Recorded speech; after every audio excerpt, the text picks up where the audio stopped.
Welcome back, guys. So we got a brand new KLX300 kit that we just came out with, just launched on the website. This was one of the easier kits to put together, in my opinion. That being said, we did have to make some little tweaks to the bike. Let's take a deep dive. Let's do a walk around. Let's get into it.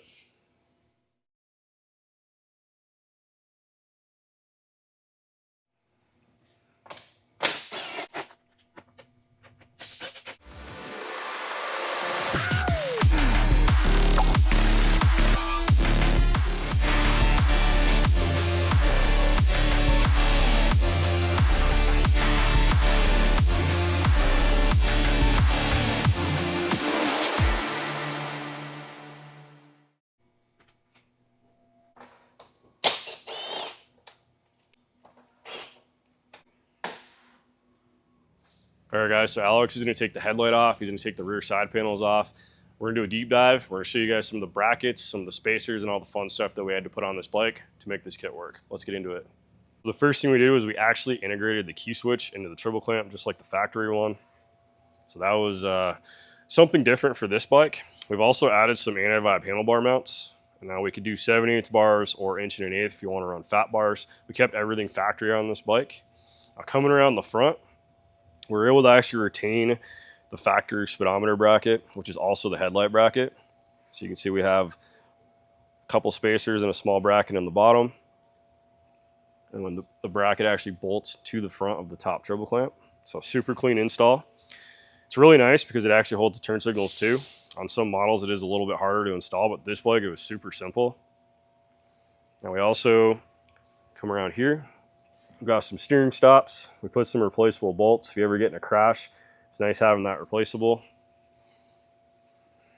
We were actually able to retain full steering, and we did not do any trimming on the shrouds. No trimming, which is really nice.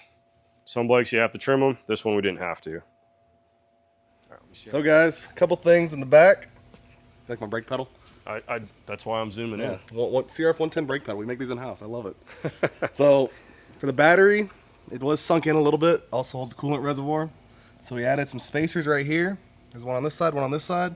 And on the bottom, there's just a little bracket that just pushes it out. A little offset bracket. Little offset bracket pushes it out. And if you come back here, you can see perfect clearance on the tire. Spaced it out just enough.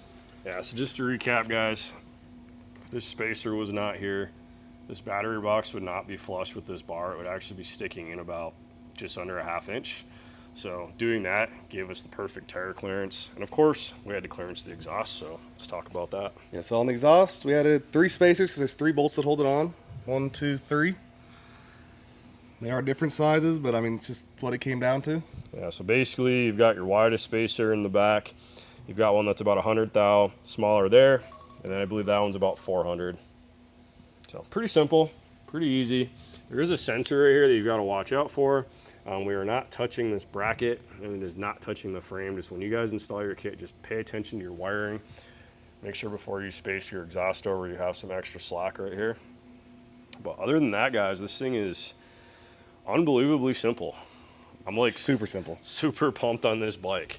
Again, the fact we didn't have to do any trimming, this stuff spaced out easily, which was really nice. And tire lined up perfectly, of course. We've got some wheel spacers in the back. We always do some offsets with the wheel and the spacers to get it perfect. But we've got this thing super dialed. You are going to swap your brake line, but you're going to retain your factory master cylinder.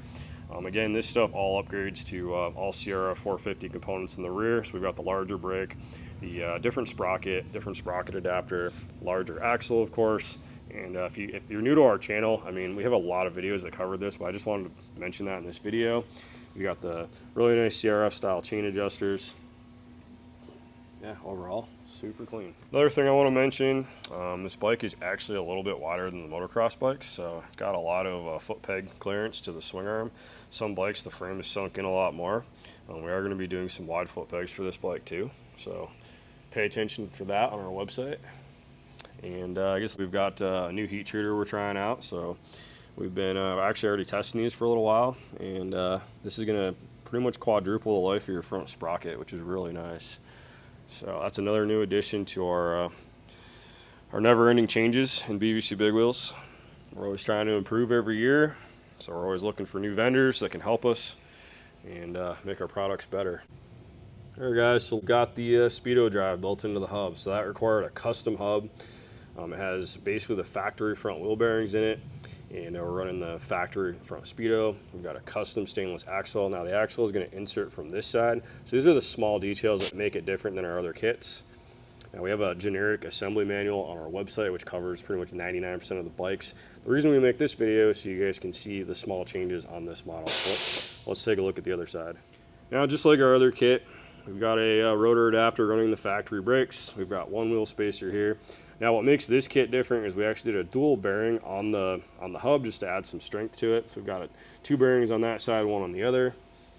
And again, the factory brake. You can see we've got perfect clearance around the 12-inch wheel. Factory brake line. And if you guys want to put them out on here, we simply just bolt one to the fender. See how we have that routed? Super clean. All right, so just following the speedometer, we removed the factory bracket because it was mounted here. We had to do this just for clearance. We drilled a hole in the fender. We retained one of the plastic clips. We reused it, popped it through. Again, super clean. It's always nice when you can use factory parts. We have the cable routed through the cable guide. Now I want you guys to also take note of the throttle cables. So these are not going to fit on the front of the clamp. These clamps do offset forward. So we routed the electrical wires on this side, got the throttle cables on this side. This electrical wire is on this side also. So this is basically like a KTM style routing. The clutch cable was fine to go up in the front. Small details, but definitely important. You're not going to assemble it the factory position. Definitely got to do it this way. On the rear chain adjuster, another cool feature on this bike, the shock is farther forward. So when you go to adjust your jack shaft, you're going to take that bolt out. That allows you to just rotate your adjuster. It's also the same on the other side. I've got a lot of videos on how to do this, so I'm not going to cover it in this video. But yeah, super easy, super clean install. All right, lastly, we're going to talk about the kickstand bracket, which is going to allow us to use the factory kickstand and keep it from hitting the swing arm. So let's dive into that. So kickstand stopper bracket. The issue we run into with the wider swing arm is when you put your kickstand up, it's going to hit your swing arm. So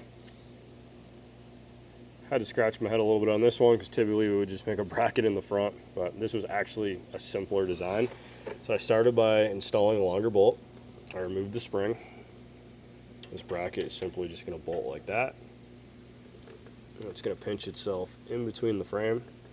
It's no longer going to hit the swing arm. So let's get this bolted on, and I'll show you guys what it looks like when it's fully bolted on. Close up right here, so you can see the new bolt. We retain the factory collar. We've got the bracket installed. There's also going to be a nut and a washer on the back side. So I'll show you what it does. So we're hitting the stopper pad. Got plenty of clearance, about the width of a finger, and the bike is at full droop off the ground, so we know if you're hitting a jump, there's no issues there. Yeah, works good. Simple, quick, easy, small little tweaks on this bike to make everything perfect.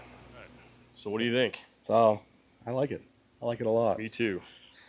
Got the I don't think we showed the kickstand bracket. Well, I've babbled on about it enough. Oh, did you? Okay. You were in the other room. Oh, makes sense. All right, guys. So if you know about KTMs, they generally have a little stopper at the end of the travel.